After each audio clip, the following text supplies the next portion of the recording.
Morning, sir. So, dear students, today's class will be related to the chapter. Its name is tense. In previous class, we have already studied different types of chapter: use of there, use of it, use of helping verb, causative verb, and also some models. But today's class will be fully different from last class, and in this class I will teach you tense. In tense, what will study? I will tell you that what will be study in tense.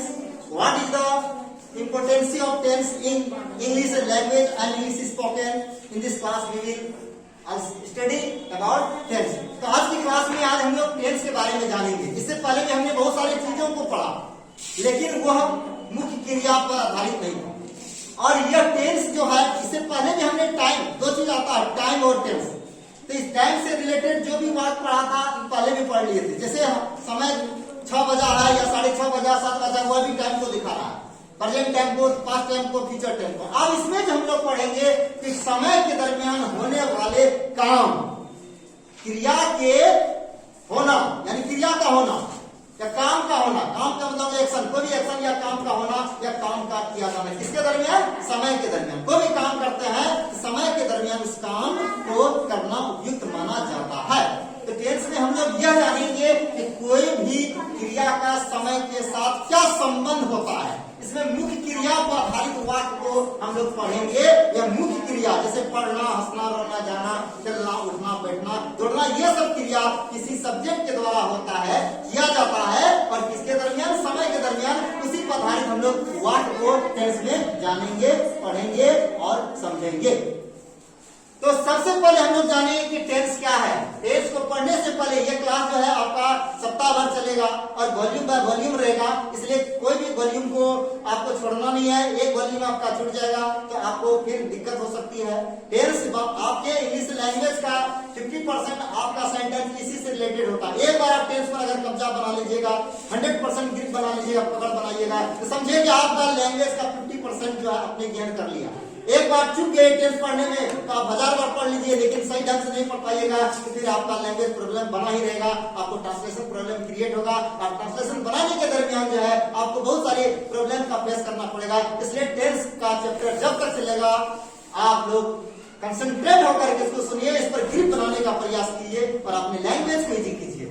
तो without delaying let us start our class. सबसे पहला question है what is tense. Tense क्या है, काल क्या है? Tense को पढ़ने से पहले हमें जानना पड़ेगा टेंस क्या है। इसका परिभाषा दिया गया है, tense is the form of verb. Tense क्या होता है? क्रिया का एक फॉर्म होता है, क्रिया का रूप होता है।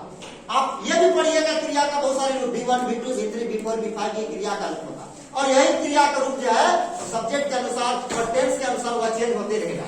तो tense is a form of verb which tells about time, यानी क्रिया का वह रूप टेंस कहलाता है जो हमें समय की जानकारी देता है। समय की जानकारी देता है कि कौन सा काम या कौन सा एक्शन, कौन सा क्रिया किस समय में हुआ। मैं पढ़ता हूँ यानी पढ़ने का काम वर्तमान समय में होगा। मैंने पढ़ा यानी बीत गया, यानी बीते हुए समय को दिखाया। मैं पढ़ूंगा आने वाले समय को दिखाएगा, आने वाले समय में मेरे द्वारा पढ़ने का काम होगा। But there is no any guarantee what will be happen in future. Future में क्या होगा इसका कोई गारंटी नहीं है। तो प्रेजेंट टेंस का सबसे ज्यादा इंपॉर्टेंट है, क्योंकि प्रेजेंट ही आपका पास्ट बनेगा, वही प्रेजेंट ही आपका फ्यूचर बनेगा। तो प्रेजेंट से ही पास्ट। तो कहा जाता है कि टेंस जो होता है क्रिया का वह रूप है जो हमें समय को बताता, समय के बारे में बताता है। तो काल क्रिया का वह रूप है जो हमें समय के बारे में बताता है, यह समय की जानकारी देता है कि समय के दरमियान क्रिया के रूप में होने वाला परिवर्तन ही आपका काल कहलाता है। आप हम ऐसे भी कर सकते हैं, when verb forms are changed according to time is called tense। समय के अनुसार जब क्रिया का रूप बदलता है उसे टेंस या काल कहते हैं। ठीक है, तो अब हम लोग जानेंगे कि टेंस कितने प्रकार के होते हैं। There are mainly 3 types of tense. Tense के मुख्यतः 3 प्रकार होते हैं। पहला है आपका प्रेजेंट टेंस, दूसरा है आपका पास्ट टेंस, तीसरा है आपका फ्यूचर टेंस। प्रेजेंट टेंस में हम लोग प्रेजेंट टाइम में होने वाले क्रिया के रूप में के बारे में जानेंगे। क्रिया के रूप में जो परिवर्तन होगा वो प्रेजेंट टाइम के अनुसार होगा। अब है पास्ट टेंस में हम लोग पास्ट टाइम के दरमियान क्रिया के रूप में होने वाले परिवर्तन को पढ़ेंगे, जानेंगे। और फ्यूचर टेंस में हम लोग क्या जानेंगे कि आने वाले समय के अनुसार क्रिया के रूप में जो परिवर्तन होगा उसको हम लोग फ्यूचर टेंस कहते हैं। फ्यूचर टाइम को शो करने वाला फ्यूचर टेंस, प्रेजेंट टाइम को शो करने वाला प्रेजेंट टेंस और पास्ट टाइम को शो करने वाला पास्ट टेंस। तो क्रिया का वह रूप जो हमें समय की जानकारी देता है उसे हम टेंस कहते हैं। टेंस को 3 भागों में बांटा जाता है, प्रेजेंट टेंस, पास्ट टेंस और फ्यूचर टेंस। ठीक है, सबसे पहला आता है प्रेजेंट टेंस। तो थोड़ा प्रेजेंट टेंस के बारे में हम लोग इसको डिफाइन करें, प्रेजेंट टेंस क्या है। अब इसी को परिभाषा यही रहेगा, केवल हमको कुछ वर्ड को चेंज कर देना है। तो टेंस की जगह पर हम लिख देंगे प्रेजेंट टेंस की जगह पर, आप क्योंकि प्रेजेंट टेंस पढ़ रहे हैं तो यहाँ प्रेजेंट टेंस लिख देंगे। इसको लिख देंगे कि present tense is the form of verb, ये भी वर्ब का रूप है, फॉर्म ऑफ वर्ब। ठीक है, बीच बीच मतलब होता है जो, यानी कंजक्शन का काम कर रहा। टेल्स अबाउट प्रेजेंट टेंस, इसमें क्या था, टेल्स अबाउट टाइम, यहां कौन टाइम कर देंगे, अबाउट प्रेजेंट टाइम। केवल आपने यहां प्रेजेंट शब्द का यूज किया और यहां टाइम के पहले जो है आपने प्रेजेंट टाइम को जोड़ दिया, तो ये हो गया आपका प्रेजेंट टेंस। तो आपने 2 वर्ड का चेंजिंग किया, यहाँ टेंस इज द, यहाँ लिख दिया प्रेजेंट टेंस इज द, ये प्रेजेंट वर्ड का यहाँ चर्चा हुआ, ये प्रेजेंट वर्ड का चर्चा हुआ, बात बाकी सेम परिभाषा में ना। तो present tense is the form of verb which tells about present time, यानी प्रेजेंट टेंस जो है, वर्तमान काल जो है, यह क्रिया, यह क्या कहते हैं, वर्ब का यानी क्रिया का वह रूप है जो प्रेजेंट टाइम को क्या करता है, बताता है, यानी वर्तमान समय को बताता है। तो वर्तमान समय को बताने वाला जो टेंस है वह प्रेजेंट टेंस कहलाता है। यानी जब क्रिया के रूप में परिवर्तन वर्तमान समय के अनुसार होता है उसको प्रेजेंट टेंस कहते हैं। जैसे मैं पढ़ता हूँ, मैं पढ़ रहा हूँ, ये सब वर्ड जो है आपके प्रेजेंट टाइम को शो करता है, इसलिए इसको प्रेजेंट टेंस कहते हैं। और प्रेजेंट टेंस में आपका बहुत सारे हेल्पिंग वर्ब, जैसे डू डज हेल्पिंग वर्ब का प्रयोग होता है। अब प्रेजेंट टेंस का अंतर्गत इज एम का भी प्रयोग होता है, प्रेजेंट टेंस के अंतर्गत हैव हैज का प्रयोग होता है, हैव बीन का प्रयोग होता है। तो ये सब जब हम लोग पार्टिकुलर स्पेशल टेंस के बारे में पढ़ेंगे तब टेंस के टाइप्स को पढ़ेंगे, प्रेजेंट टेंस के टाइप को, तब हम लोग कहाँ इज एम का, कहाँ डू डज का, कहाँ हैव हैज का, कहाँ हैव बीन का प्रयोग होगा उसके बारे में हम लोग जानेंगे। लेकिन अगर केवल अभी प्रेजेंट टेंस को पढ़ रहे हैं तो प्रेजेंट टेंस जो है आपका क्रिया का वह रूप है जो प्रेजेंट टाइम को शो करता है। जैसे एग्जांपल में आप दीजिएगा ही गोज, तो देखिए ही गोज टू स्कूल, इसका मतलब वह स्कूल जाता है, विद्यालय जाता है। तो आपने गोज लिखा, गोज जाता है, भर का यह 5वां रूप गया, जाता है, लेकिन कौन समय को शो किया, प्रेजेंट टाइम को, प्रेजेंट टाइम को शो किया, यानी जाता है, जाता है मतलब ही जाता है, वर्तमान समय में जाता है। तो ये आपका क्या हो गया, एस जो स्कूल, तो ये जो है प्रेजेंट टाइम को शो किया। उसी प्रकार दूसरा लिखिए, जैसे है राम इज डांसिंग, राम क्या कर रहा, नाच रहा है, डांसिंग कर रहा है, यानी भर का ये 4था रूप का प्रयोग किया। तो यानी 5वां रूप का प्रयोग हो या 4था रूप का प्रयोग हो, टेंस तो आखिर प्रेजेंट टाइम को ही शो किया। नाच रहा है यानी अभी नाच रहा है, हमने ये नहीं बोला कि राम ने नाचा या राम नाचेगा। वह विद्यालय जाता है, वह विद्यालय जाएगा, जाएगा वाले बात रहेगा तो फ्यूचर टाइम को बताएगा, नाचा गया ये पास्ट टाइम को बताया। तो ये दोनों एग्जांपल आपका प्रेजेंट टाइम को शो कर रहा है, इसलिए ये दोनों एग्जांपल आपका प्रेजेंट टेंस में चला गया। अब दूसरा है आपका पास्ट टेंस। तो पास्ट टेंस क्या है, इसमें भी यही चीज हम लोग कर देंगे, यहाँ पास्ट शब्द को जोड़ देंगे, past tense is the form, उसको लिख देंगे हम लोग कि past tense is the form of verb, ये भी क्रिया का ही रूप है, इज द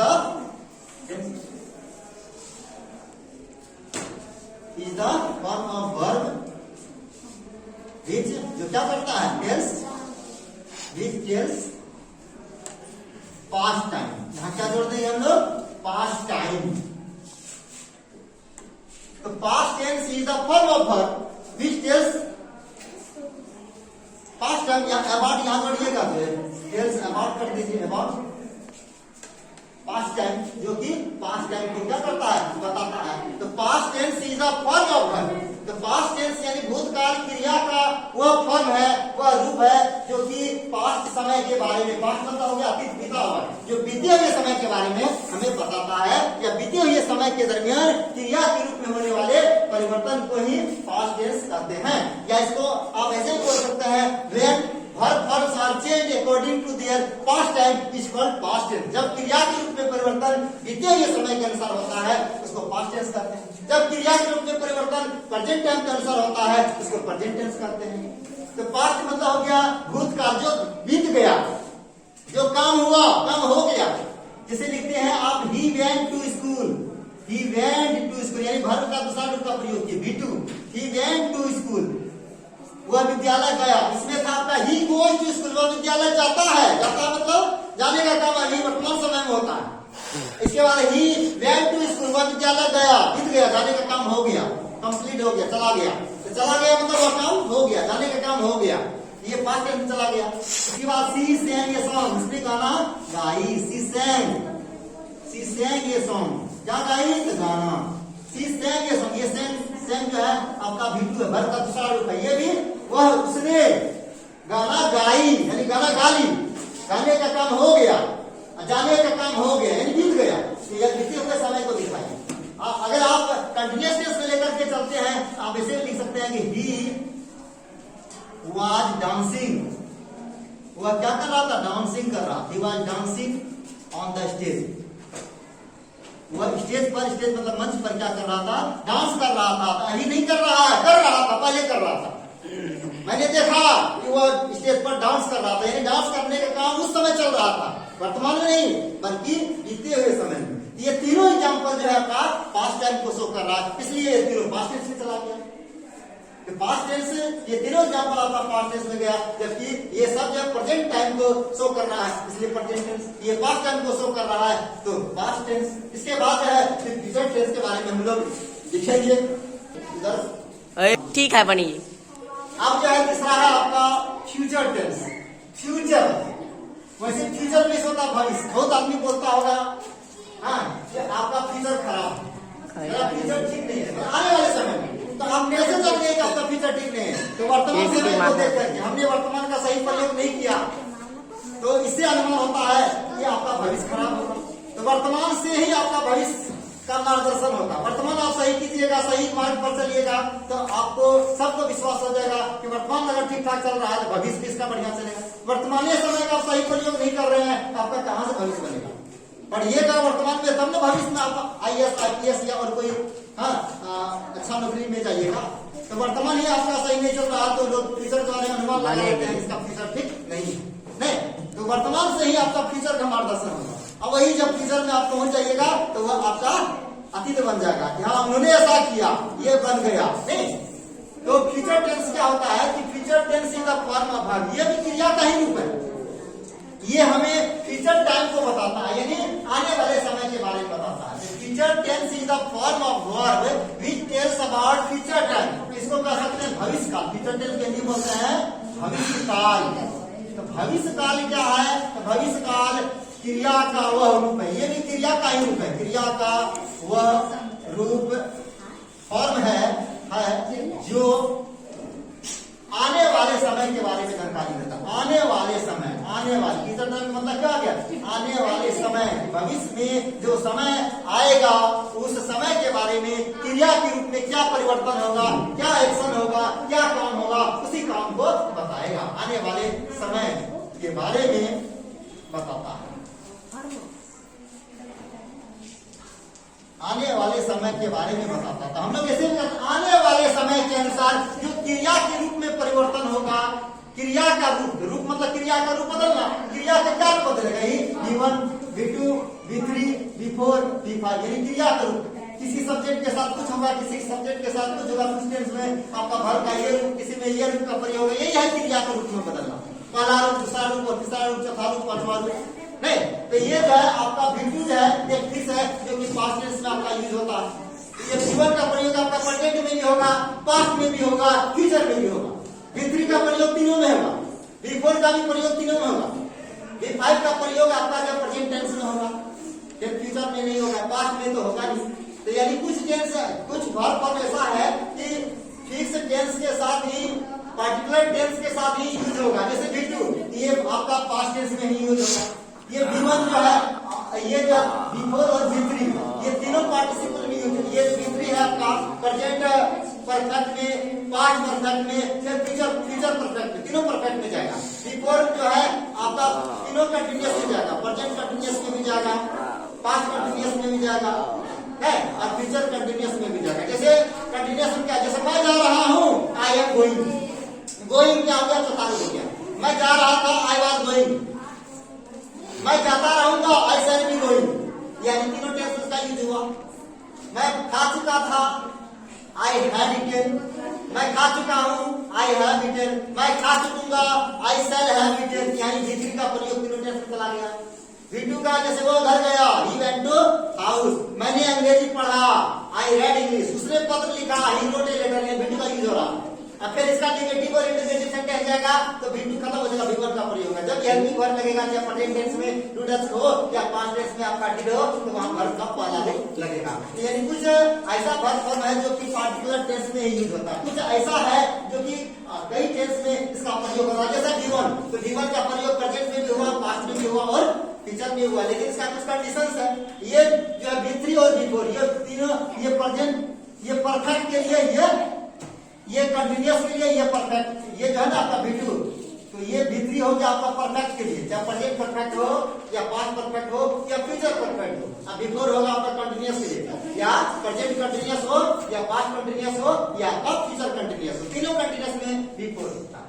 ठीक है, तो भविष्य काल जो है क्रिया का वह रूप है जो आने वाले समय के बारे में बताता है। जैसे एग्जाम्पल में आप लीजिए, वह मेरे साथ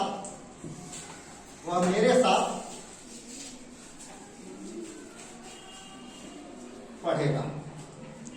वह मेरे साथ पढ़ेगा। कब पढ़ेगा? आने वाले समय में। अभी पढ़ना शुरू नहीं किया, जब भी पढ़ेगा तो मेरे साथ पढ़ेगा। तो पढ़ा भी नहीं, पढ़ता है भी नहीं, बल्कि पढ़ेगा, गाएगी।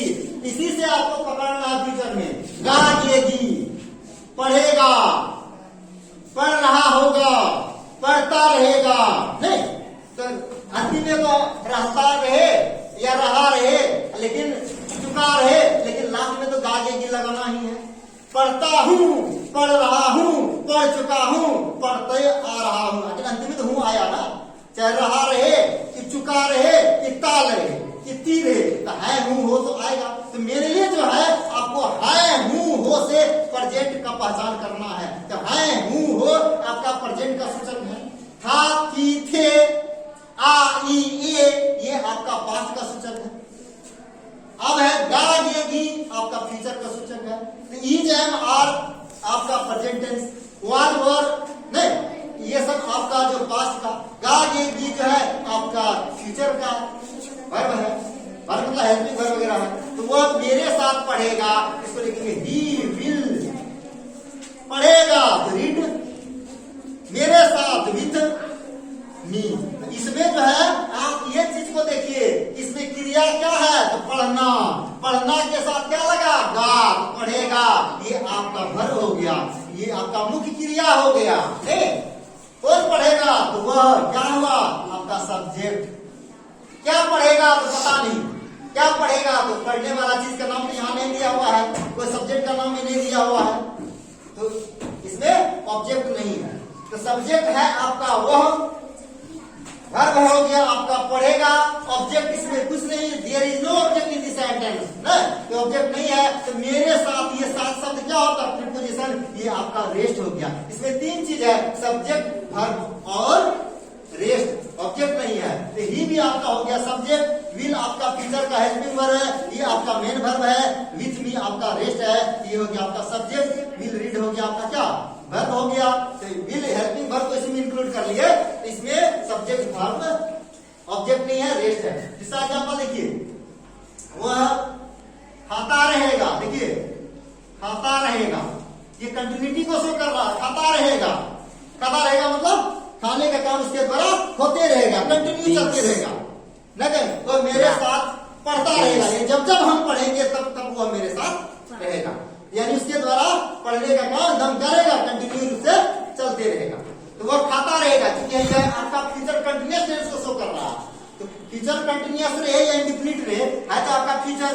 खाता रहेगा, इसको बनाएंगे he will be eating, he will be eating. अगर रहेगा मेरे साथ बीच में लगा देंगे, ठीक है। अब इसमें ऑब्जेक्ट नहीं है, कौन अब खाता रहेगा, ये भर हो गया। पूछेगा कौन खाता रहेगा, तो वह खाता रहेगा, ये हो गया सब्जेक्ट, खाता रहेगा आपका भर हो गया। इसमें ऑब्जेक्ट क्या है, पूछेगा क्या खाता रहेगा, कुछ नहीं, देयर इज नो ऑब्जेक्ट। जब रहेगा कि वह मेरे साथ अंग्रेजी बोलता रहेगा, देखिए वो मेरे साथ अंग्रेजी बोलता रहेगा, तो बोलता रहेगा आपका भर क्या काम होगा, तो बोलने का काम होगा, बोलता रहेगा आपका भर। पूछेगा कौन बोलता रहेगा, तो वह बोलता रहेगा, वो हो गया आपका सब्जेक्ट। पूछेगा क्या बोलता रहेगा, तो अंग्रेजी, क्या बोलता रहेगा, तो अंग्रेजी, ये आपका ऑब्जेक्ट हो गया, क्योंकि इसमें ऑब्जेक्ट दिया गया है। भर हो गया, बोलता रहेगा, बोलने का काम होगा, तो हो गया क्रिया। तो कौन बोलता रहेगा, तो वह, बोलने वाला कौन है, तो वह कोई लड़का है, तो वह हो गया आपका सब्जेक्ट। पूछेगा क्या बोलता रहेगा, तो अंग्रेजी, तो क्या का जवाब हो गया आपका ऑब्जेक्ट। मेरे साथ ये प्रीपोजिशन जोड़ रहा है, ये आपका रेस्ट हो गया। इस सेंटेंस में आपका सब्जेक्ट है, नहीं, इस सेंटेंस में आपका क्या है, सब्जेक्ट है। इसके बाद वह मेरे साथ अंग्रेजी बोलता रहेगा, बोलता रहेगा वर्ब, वो हो गया सब्जेक्ट, मेरे साथ हो गया रेस्ट, अंग्रेजी हो गया ऑब्जेक्ट। इसको बनाएंगे ही, ये भी कंटिन्यूअस है, future continuous, he will be, बोलना इंग्लिश क्या होता है, स्पीक, बोलता रहेगा, बोलता सबको इंग्लिश में नहीं खोलना है, बोलना अंग्रेजी होगा स्पीक, और कंटिन्यूअस टेंस का वाक्य है, इसलिए इसमें चौथा रूप का प्रयोग होगा स्पीकिंग। क्या बोलता रहेगा, इंग्लिश, मेरे साथ, विथ मी, हो गया। He will be speaking English with me, he will be speaking English with me, वह मेरे साथ अंग्रेजी बोलता रहेगा। तो अर्थात ये जो क्रिया है ये फ्यूचर टाइम को शो कर रहा है, इसलिए यह फ्यूचर टेंस का हो गया। पहले वाला जो था आपका प्रेजेंट टाइम को शो किया, तो प्रेजेंट टेंस हो गया। दूसरा वाला जो था पास्ट टाइम को शो किया, तो पास्ट टेंस हो गया। ये वाला जो है आपका फ्यूचर टाइम को शो कर रहा है, आने वाले समय में ये क्रिया के रूप में परिवर्तन होगा, इसलिए ये आपका फ्यूचर टेंस हो गया। तो आपने देखा कि प्रेजेंट में, पास्ट में, फ्यूचर में, तीनों में V1 कहीं कहीं आ गया है। V2 जो है पास्ट टेंस में ही गया, जैसे उसने गाना गाया, ही sang a song, मैंने पढ़ा, I read, उसने देखा, he saw, सी का सेकंड फॉर्म हो गया saw। तो V2 का प्रयोग केवल पास्ट में ही होता है, पास्ट इंडिफिनिट में होता है। इसके बाद V3 आपका प्रेजेंट में भी जाएगा, पास्ट में भी जाएगा, फ्यूचर में भी जाएगा, तीनों परफेक्ट में जाएगा। V4 भी आपका प्रेजेंट कंटिन्यूअस में, पास्ट कंटिन्यूअस में और फ्यूचर कंटिन्यूअस में। जैसे मैं पढ़ रहा हूँ, आई एम रीडिंग, मैं पढ़ रहा था, आई वाज रीडिंग, मैं पढ़ता रहूंगा, आई शैल बी रीडिंग, का तीनों में गया वर्ब का चौथा रूप। अब पांचवा रूप जो है आपका प्रेजेंट टेंस में ही जाएगा। तो ये 1 और 5 ये प्रेजेंट इंडेफिनिट टेंस में मैक्सिमम यूज होता है, और V1 फिर फ्यूचर इंडेफिनिट वगैरह में भी यूज होता है। तो जैसे अब जो है एक सेंटेंस लेंगे present time, past time, future time तीनों को। जैसे बोलते हैं कि मैं अंग्रेजी पढ़ता हूँ, आई रीड इंग्लिश, मैं अंग्रेजी पढ़ता हूँ, आई रीड इंग्लिश, मैं अंग्रेजी पढ़ रहा हूँ, आई एम रीडिंग इंग्लिश, वो भी प्रेजेंट टाइम को शो कर रहा है, प्रेजेंट टेंस में गया। अब प्रेजेंट टेंस के अंदर किसमें गया, इंडेफिनिट में गया, कंटिन्यूअस में गया, परफेक्ट में गया, इसलिए फिर पार्टिकुलर हम लोग पढ़ेंगे तब जानेंगे। मैंने पढ़ा, ये पास्ट में गया। जो है हम लोग प्रेजेंट, पास्ट और फ्यूचर टेंस में होने वाले क्रिया के रूप में परिवर्तन के बारे में पढ़े। केवल हमने present tense, past tense, future tense की डिक्लेरेशन को पढ़ा, ना कि हमने प्रेजेंट टेंस को पढ़ा, पास्ट टेंस और फ्यूचर टेंस को पढ़ा। अब जो हम लोग 1 by 1 प्रेजेंट टेंस को पढ़ेंगे, फिर प्रेजेंट टेंस के डिक्लेरेशन और उसके भेद के बारे में पढ़ेंगे, फिर पास्ट टेंस के बारे में पढ़ेंगे, पास्ट टेंस के भेद के बारे में पढ़ेंगे, फ्यूचर टेंस के भेद। आज मैंने केवल प्रेजेंट टेंस की परिभाषा और प्रेजेंट टेंस के टाइप्स को पढ़ाया। इसके बाद हम लोग अगला टॉपिक